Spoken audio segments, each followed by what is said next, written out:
it's a treat to come and see all of you, and some old friends and some new friends. This group, nobody understands the importance of mass transit in this town better than suppressed veterans. I mean, you spend your careers covering New York, many of you have, and you know that public transportation is what makes our city possible, not just great, but possible. At our density, which is double Chicago and Boston, and 9 times the density of Sunbelt cities like Phoenix or Houston, we don't have a choice. Mass transit for us is like air and water. We cannot survive without it. And it's also one of the things, and this is something, a point of pride for me, is it's one of the few things that makes New York affordable. I grew up in the New York of the 70s, which is different. It was a different time and a different affordability situation.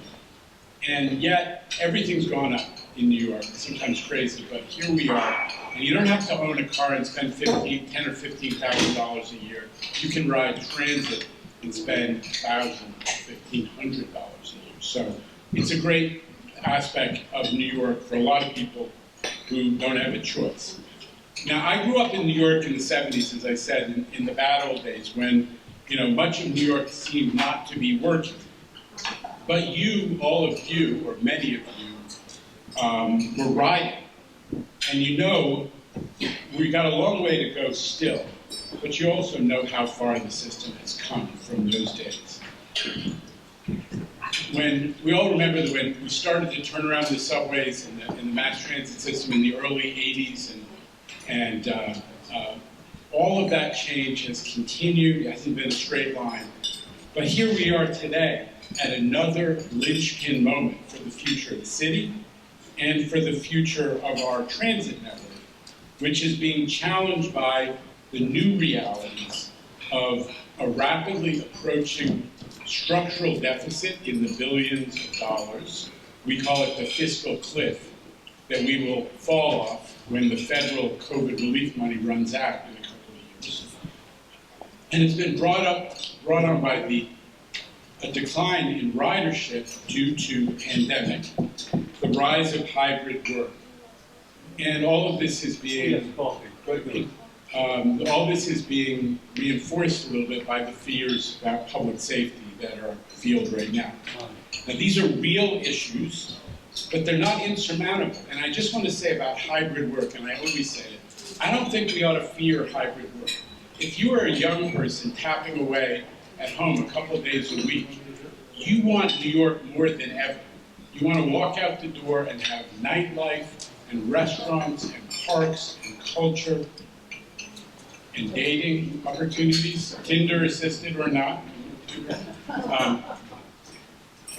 So the smart, ambitious young people, I think are still going to come to New York. We just need a new financial model for the MTA. We need a funding plan that assures that mass transit will be able to be provided at the right level without total reliance on the fare box. I was talking to our table a little earlier. New York is an outlier. We asked the riders historically to pay over 50% of the cost of providing the service. The rest of the country is asking for somewhere between 25 and 40%. So we were funding this system on the backs of the riders, in my view, under subsidizing it. And we need to deal with that. We need Albany to help us make the transition to something that is a little more like the rest of the world. And the 2023 legislative session is hugely important for that reason. What's going to happen in Albany after the election, we'll see what happens, but when the governor is reelected,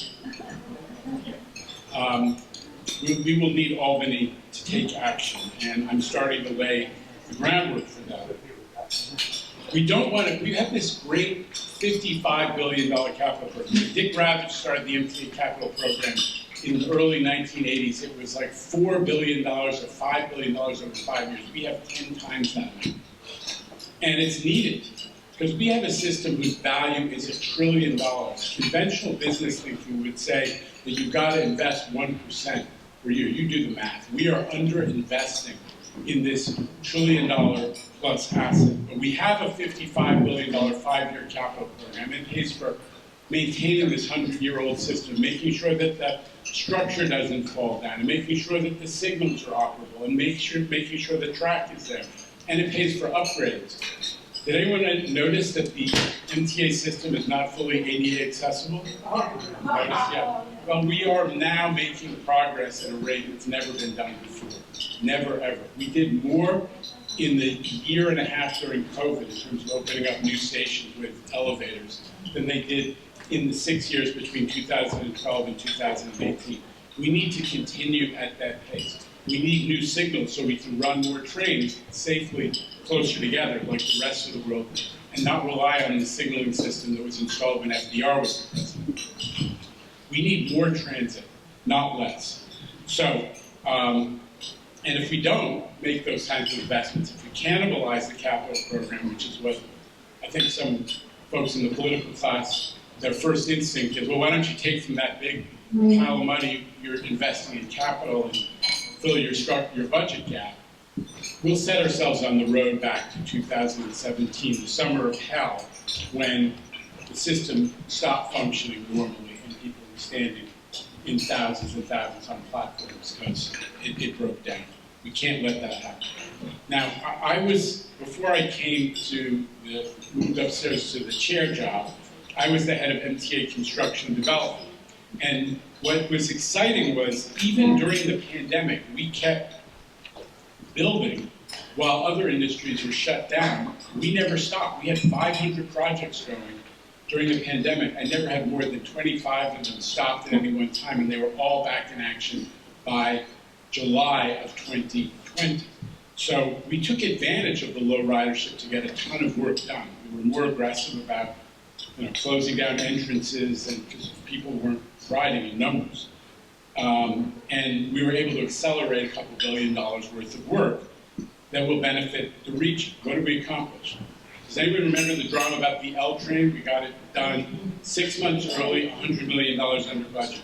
Completely renovated the 42nd Street shuttle. This is a group of New Yorkers. Does anyone remember how you had to run around to get to that other track? And then you would miss that train, you had to run back. We fixed all that. Come see it, it's fantastic. And we made it ADA accessible. That was the oldest part of the system, we made it ADA accessible. The Grand Central subway station, which now has got a little more work on it because we're putting in some extra elevators, we've completely redid that, blew it out, it's much bigger. It's our second biggest station. We opened a new entrance on 7th Avenue for Penn Station, which, if you stand on 7th Avenue and 33rd Street for 10 minutes and you look like you know where you're going, somebody will come up to you and say, where is Penn Station? Because it's invisible in the streetscape, right? Well, we put this amazing new entrance that really is identity, and also, Penn Station is a dump in a million ways, but one way is it doesn't have enough access and egress, and that is an emergency scenario problem. We fixed that. If you go down to Penn, which not everyone likes to do because it ain't beautiful, but we have completely blown out that concourse between the 7th and 8th Avenues subways.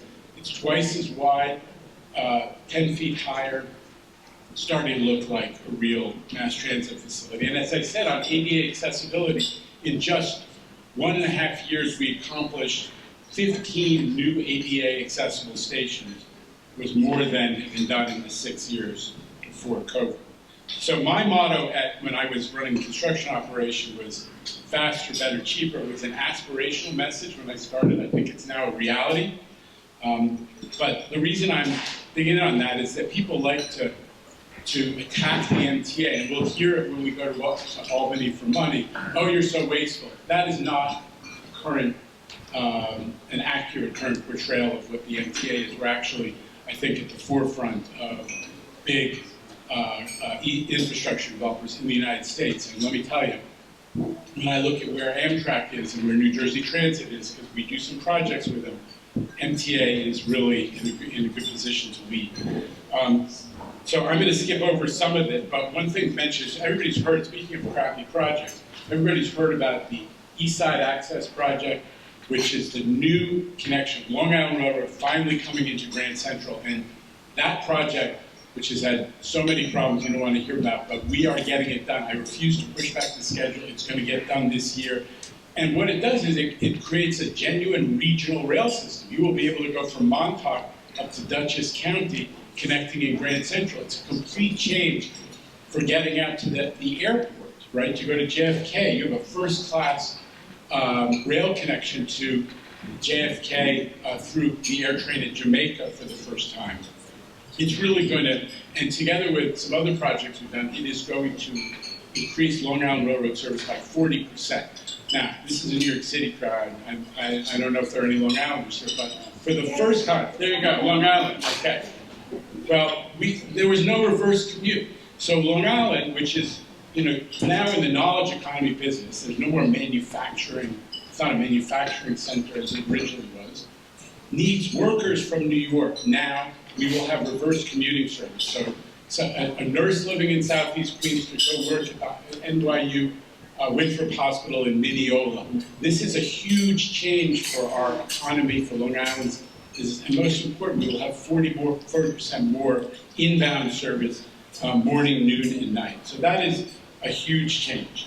I'm not going to go off, you can tell I can keep going about big projects, but we need to keep fighting for the big transformational projects that let people who have not been well served by mass transit, which are mostly poor communities, in on the opportunities. Second Avenue subway was promised, I can talk to a crowd of veterans about it.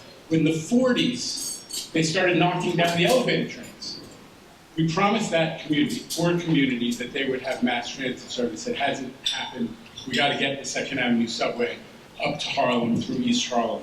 We have to finish turning Penn Station into a first-class terminal. It's a shame for New York. It's the busiest mass transit facility in North America, and it's a pretty crummy place. We have to change that. Governor Hochul's made that a priority, and we are consistent with some other projects that I've been pushing. We are taking a underutilized right-of-way that starts at the Brooklyn waterfront and goes all the way up to northern Queens, and turning that into a new mass transit line, because so many people don't want to go through Manhattan if they want to go from Brooklyn to Queens or vice versa.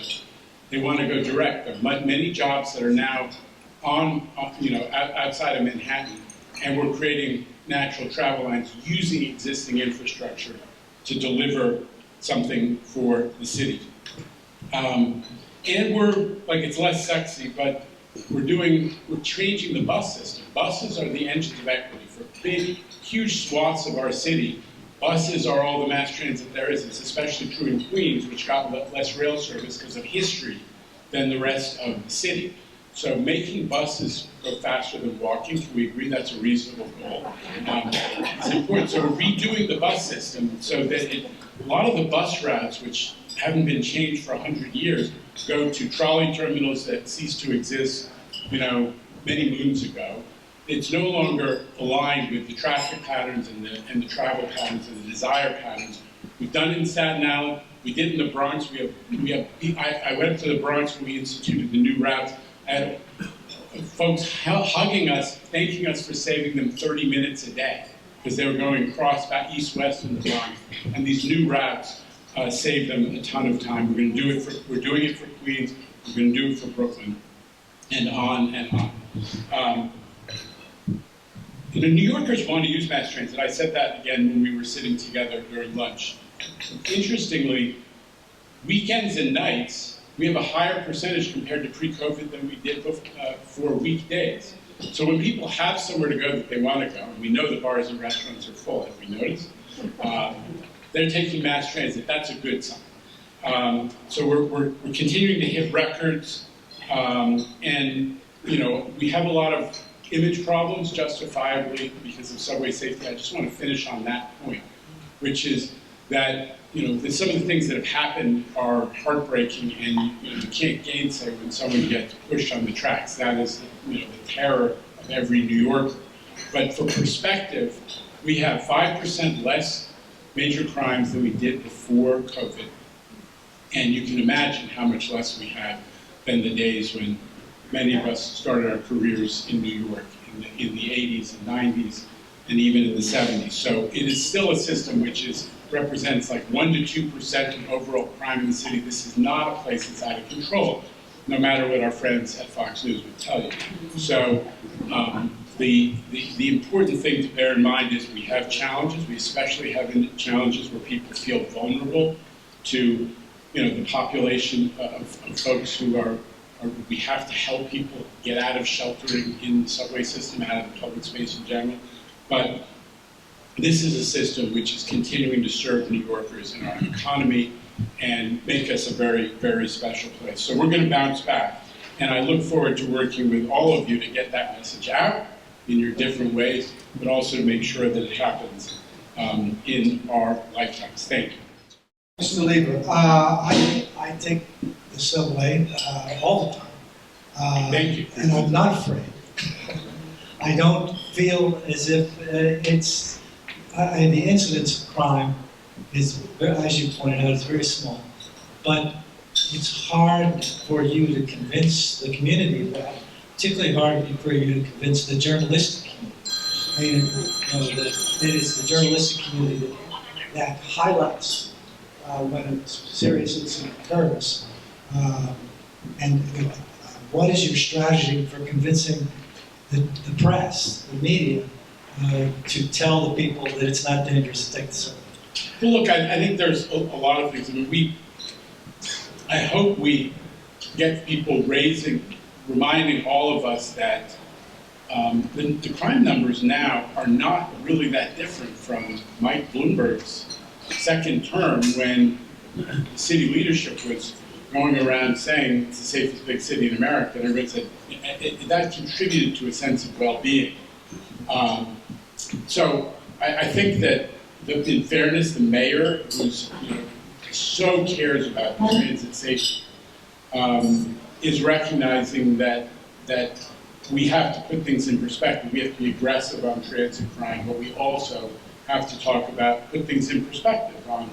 We're not in a death spiral in terms of crime. We have to look at this as New Yorkers with understanding. But I also think some of the things that we are trying to do hopefully will make a difference. I mean, though there are going to be more police, there are going to, and I have urged, and the mayor is a supporter of restoration of cops on the trains. Places our riders feel vulnerable is on trains and on the platform. They don't feel vulnerable on the subway mezzanine where too many cops were deployed or lingering, however we characterize it. And so the mayor's moved them onto the platforms, and we want them to be more visible. One thing that we're doing, and we emphasized in the last day or two, is to make announcements so that people know when there's a cop on the platform or on the train. Because a lot of times, that's the way that problems get solved, right? That somebody pulls into a station, they know there's a cop on the platform, they can get their attention and deal with something. And I see that happen. So we're going to start doing more to make announcements.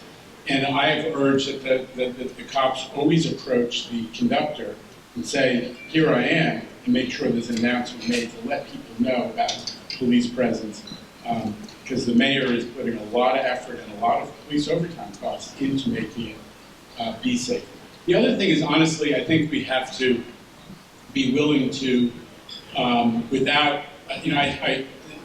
fare evasion became a political hot button because there were people who were justifiably concerned that it was disproportionately, the enforcement was impacting some demographic groups disproportionately, and it's a fair point to raise.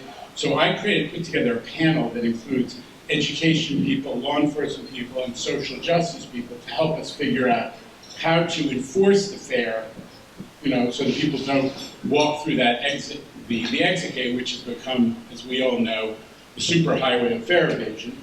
We have to change the physical configuration so it's not so easy to jump to skip the fare. We have to do more to educate young people, decriminalize fare evasion, because putting a young person in the criminal justice system for that is counterproductive and not fair. But we also have to be willing at the end of the day to say that this is a rule that we're going to enforce. So that is also part of, in the long run, it's going to take a long time to change the trajectory on that. That is also part of the strategy. And the third piece is the cameras. We have we were the ones who upped the number of cameras in the system from 3,000 or 4,000 a couple of years ago to 10,000 now. We're now, with money from the governor, installing them inside all subway cars. And let me tell you, the caliber of the images is extraordinary, and they catch everybody. So eventually, the bad guys are going to get the point, which is if you do crime in the subway system, you're going to get caught. We don't have the same problem with the bus system. I think in the long run, those are the three strategies we're going to try to get across, and hopefully the public will start to understand. Next question. Janno, can you explain the financial tale behind credit card use or the subway, how it gets settled out at the end of the day, and why you didn't go with the London model, where the banks put all the money up front and pay hundreds of millions of dollars for the right to put a chip in their credit card? This is stump the chairman, huh? Truthfully, I don't know. Look, here's what I know about the Omni system, which is that we have been fighting with the banks, honestly, about how much they're trying to charge for the transaction. I mean, there's a ton of, the great thing about the Omni system is you plunk down any old credit card. My father was one of those people who had a diners club, he had carte blanche, he had them all, right? It's the same in the subway system. You plunk down any old credit card on that Omni, and it's going to take, right? You can also set up an account, which creates a lot of simplicity. So we're seeing a lot of people switching to Omni, and people are happy about it. We got to, as everybody remembers from when we switched from the token to the Metro card, there will be some drama at the end for people who don't like change. But we're headed in the right direction. I don't know all the specifics about that aspect of the arrangement that we have with Cubic, which is the vendor that's installing all this in London. So I'm going to have to give you an IOU to get back to you. I come to feel the subway is hazardous to my health because I've come to feel the subway is hazardous to my health because of COVID.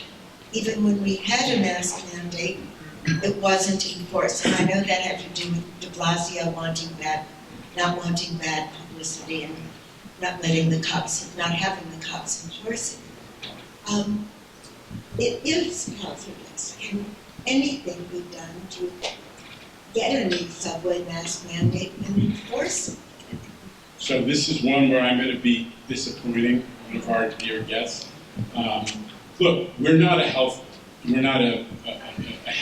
department. We don't have independent public health expertise. So our principle always was to defer to the federal and state authorities, and we have to do that. That's just not in the division of labor. So when the the feds took the mask mandate off, and then the governor took the mask mandate off with the state health department, we had to follow suit. But even when there was a mask mandate, many, sometimes most of the people in the car weren't wearing masks and nothing was done about it. The cop not wearing masks and walk through the cops not going to do nothing. Yeah, you're not going to get any argument from me. Can you do something if you have another mask mandate? That's an interesting question. We all learned from COVID.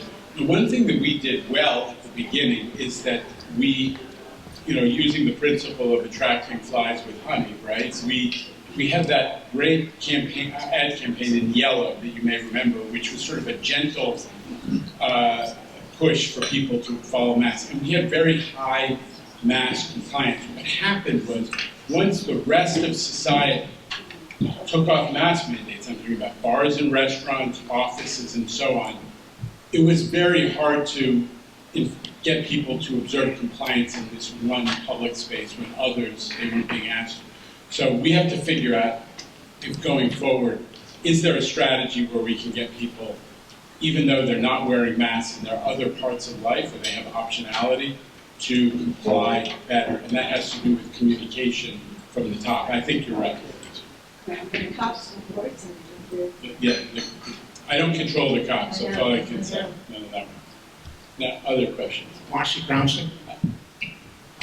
The comments you made about infrastructure were very encouraging, wonderful. And as a person who goes on subway systems all over the world, and I like when New York finally either catches up or leads with some of the things that you mentioned. However, optics are very important. Tourism is a huge, huge driver of our economy. And one of the things we have to watch out for is the people who stay in Midtown, go to Broadway shows, go to the Metropolitan Museum, go to the exhibitions, go to downtown. There's a certain area in Manhattan and maybe parts of Brooklyn that really are our number one area for tourists. If they don't feel they can get on the train and just go there, it's different from the past, and it's not good for the future. Mm-hmm. When you are in other countries, you see that there's no filth. It's scrubbed. The stations are scrubbed. Not everywhere, not far out, not in their equivalent of Douglaston or something like that. And it's too bad, it's unfair to the people who live far out, who are residents. But on the other hand, we have to pay attention to our tourists. I take the subway all the time, and the two things that bother me the most are mentally ill people who can't be removed because we can't trot on their rights, which we have to change. And filth, there's a tremendous amount of filth in the cars and on the stations. And we really need to pay more attention. People who come from outside New York, look at those floors and look at the trash, and they're horrified. They don't live that way, and we should live that way. So I think your comments about tourism is a huge piece of our economy, and it was one of the reasons. And tourism, you understand why it's so great, which is they come here and they say, give me a slice of pizza, talk to me in your funny accent, I don't need any services, here's money, right? It's a great business for New York tourism. So you're right, we need to protect the environment and the appeal of New York, especially that mass transit system for them. And I think, honestly, I think it's one thing where we focused on safety. I like to think, I'm interested to hear that you feel like the cars are dirty, because we were actually getting pretty high marks from our ridership in the last couple of years about that. So I'll take another look at that. And fill those in. Yeah. Fill in everyone that they Well, we appreciate it. So, the fundamental idea, which is focus in part, because it's in our collective interest, on the tourist belt, the center, Manhattan, like it or not, we have to serve the neighborhoods as well.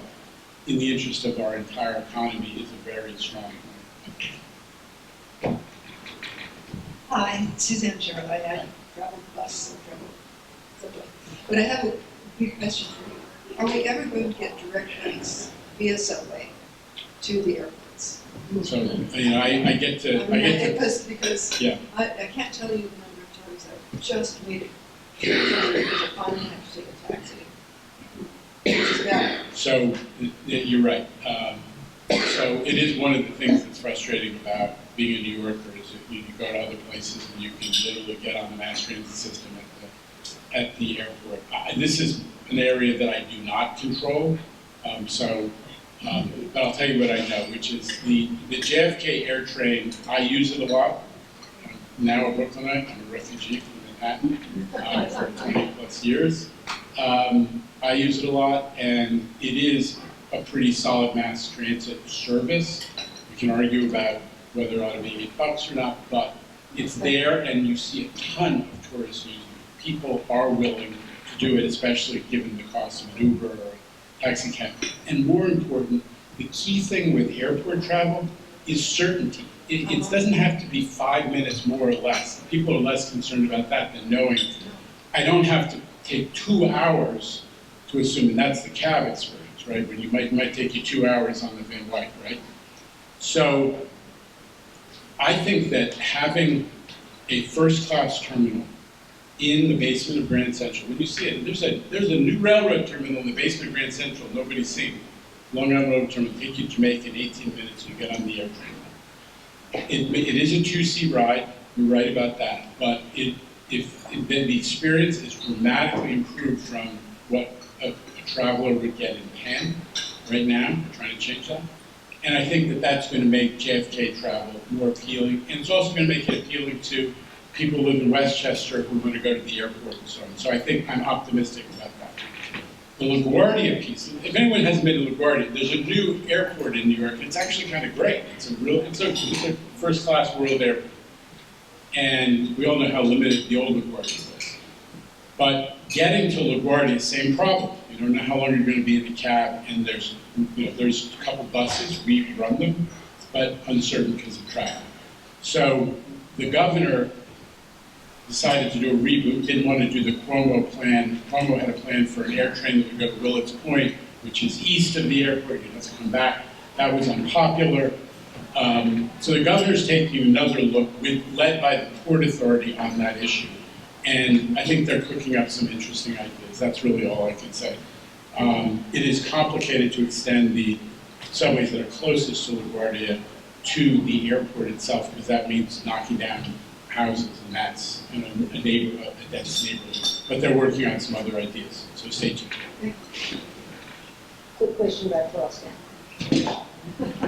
Crosstown buses? Crosstown buses, is it working with these little tickets and half the time they don't work?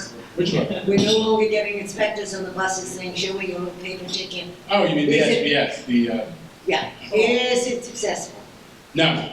You got it, it's not. Next question. That's it. So how do you correct it? So when we have Omni, when we have the tap and go system fully implemented, which will not be without some bumps in the road, because New Yorkers will resist change, but it's a couple of years off, we're gonna have full implementation, tap and go. If you really don't like using a credit card or your phone, you will be able to buy an Omni card, which is, one of these, I have mine. It's like like a credit card, and you can refill it at Walgreens or CVS or whatever. Once we have that, that whole system is encouraging fare evasion, because nobody understands which bus is when you have to swipe on versus you swipe swipe at the bus stop and then have a little receipt. I agree with you, it's a mess. We have encouraged people to stop paying the fare by this kooky system. And we got to get to Omni, and then everybody will tap when they get And on. there are many people say, give me back the parking space that I've lost because of these machines. I don't worry about parking spaces. I know.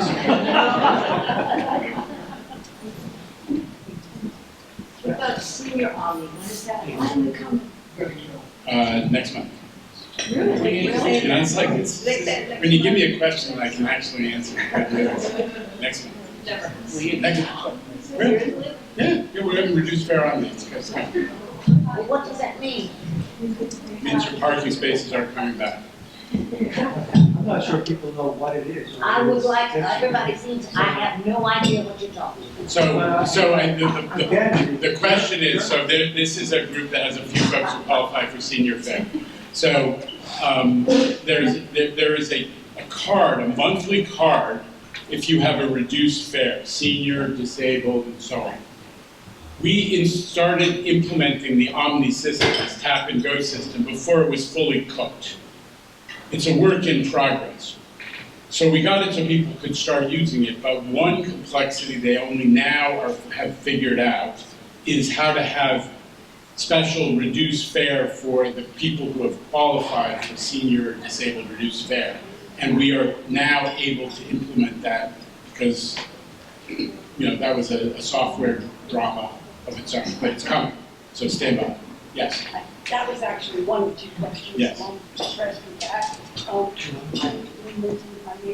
I just Here. so impressed. I'm so impressed by what you're doing. Can you improve the announcements, the clarity of the announcements? You really think I'm very talented. What? You think I really can get stuff done. That's a high. Listen, I have, this is an old New Yorker's mistake. I think the announcements are much better than they used to be. Both but the reason that you have more recorded announcements is for precisely that reason. That the average conductor, we have a lot of immigrants, God bless them, who become subway conductors, and accents and all kinds of stuff. So they are trained, and they really try to do a good job, and the technology is much better than it used to be with the old, that we all knew. But There's still people who speak English the way they do, and we do our best, but that's the reason you have a lot of recorded announcements, honestly. Where do you see the fall off in ridership for the economy of the city? How bad is, for example, Wall Street early morning commute? How far are we from where we were pre-COVID? Good question. So right now, we had an interesting pattern. What happened was we were going pretty fast, and then Omicron hit. It was about a year ago now, and it dove us right back down, and we've made our way back more slowly. So right now we're in this sort of 60 to 65% on any given weekday relative to pre-COVID on the subways. But your question is a good one. Most of those riders are essential workers. They're coming from outer borough neighborhoods, communities of color, disadvantaged communities. They've been riding. And where we lost ridership is in Manhattan, especially the more affluent parts of Manhattan. A little bit in, Brooklyn Heights, similar types of economics. And those neighborhoods where people are disproportionately remote working, or they're close enough to their offices, if they go in, they can city bike or walk or do something else. So that's where we're waiting for white-collar office workers to come back in numbers. It has been happening since Labor Day. What the trajectory of that is and where we plateau is a little bit of an open question. I think you're reading all the same stuff I am about, what the financial services companies are going through, where the economy is headed, and so on. But what happened was, because of the duration of the pandemic and the setbacks that we had with the variants, people got accustomed to remote working in different ways. They're doing telemedicine. No one ever did telemedicine before, the numbers. They're buying everything online, groceries and everything else.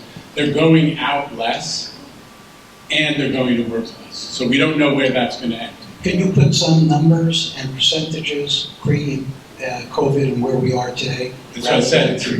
You said 60 to 65%. Manhattan-wise, but what about No, Wall that's the whole Street? system. The whole system. No, Manhattan. The affluent parts of Manhattan, Wall Street, are in the low 50s. They're well behind the outer borough working class neighborhoods, which are in the 80s.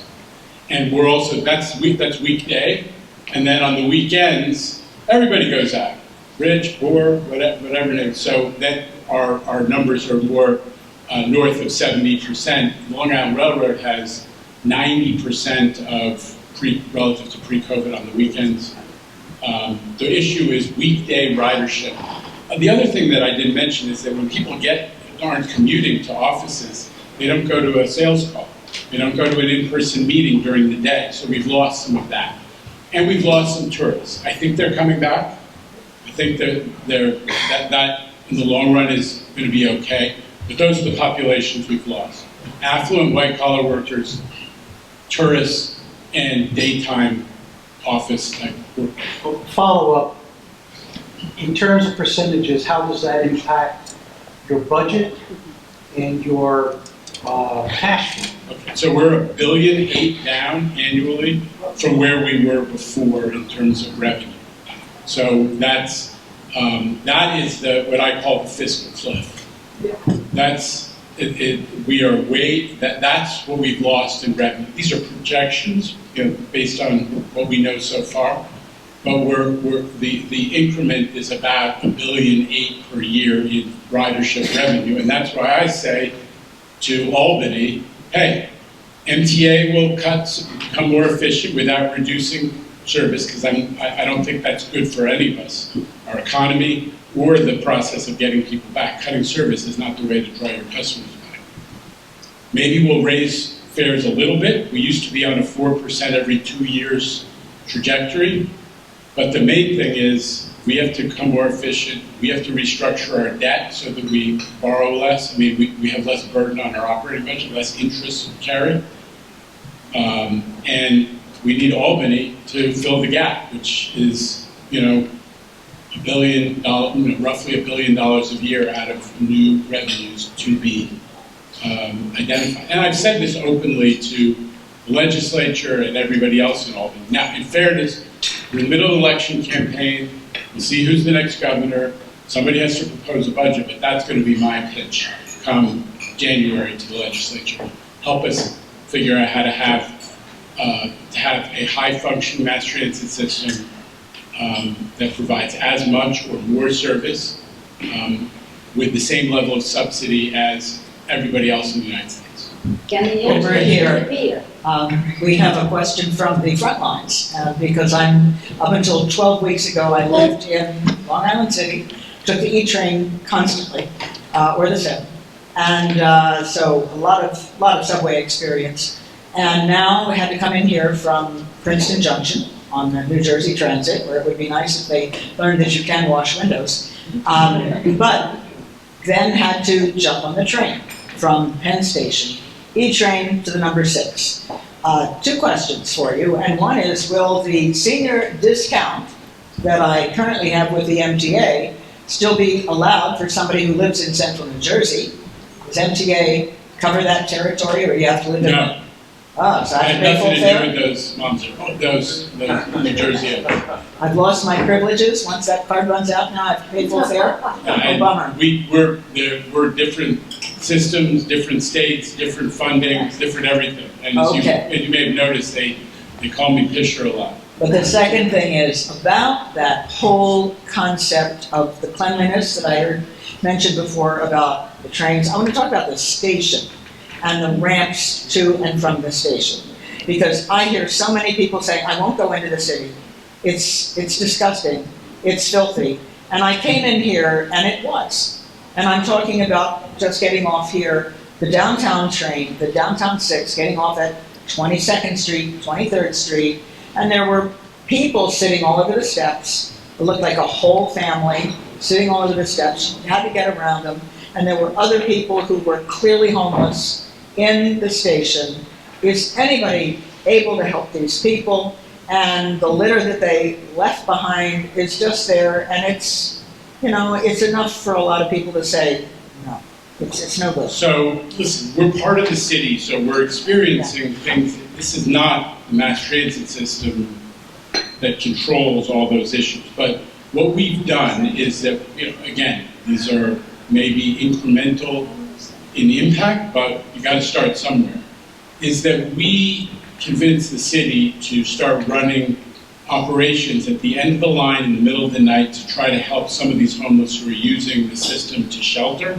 And obviously it's partly seasonal. When the weather gets cold, more folks make that choice to get out and get into another situation. Has it been universally accepted? Absolutely not. But we are working with the city. There's a ton of professional outreach workers, homeless advocates who conduct those interactions and try to get people out. We have to do a better job, give them some more options so that they'll come in with. But some of the struggles of the city do find their way into the system. We're public space and it's harder. I can't guarantee you that that is going to change overnight, but point taken. This is probably an unfair question to ask you, but the Penn Station project, 10 huge towers, we can't even get workers to come back into the city, and they want to do more and rip apart the neighborhood, including a historic church. It seems so foolhardy at this point. I work at ABC Radio. My leader there is working from home. She's been working from home ever since the pandemic. What is going to happen? Why do they want to put 10 towers up? It seems to be, we don't want to go back to Robert Moses' days, who ripped apart the Bronx. This is the time we've got to look in a different direction. No more 10 towers. Well, I think I understand your position on that. Listen, number one, the whole land use plan is not the MTA. What I am for, what I'm responsible for, and what I'm never going to stop pushing for is fixing Penn Station, the busiest transportation facility in North America, which is a dump, and is a relic of the Moses era when they undervalued mass transit. It feels like it was built actually with the assumption that no one would actually want to use subways and commuter railroads, it would just be abandoned eventually. It's that bad, right? So that's been my push, and Governor Hochul's push.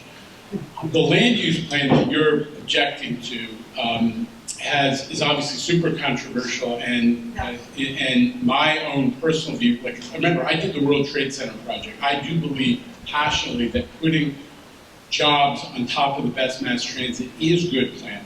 You may object to towers, I respect that because I grew up in a low-rise neighborhood, but putting office jobs on top of mass transit, especially when you're trying to get New Jerseyites to keep coming to the city, is good planning in the long run. But it has to be accompanied by things that are appealing about improvements to open space. It has to be accompanied by a vision for a diverse neighborhood like we got downtown, because we converted a lot of those old 20s office buildings to residential, and it makes Lower Manhattan live, work, play, and more dynamic. So my response is, I'm not in charge of it, but I think there are ways to make that plan something that you might find much more appealing.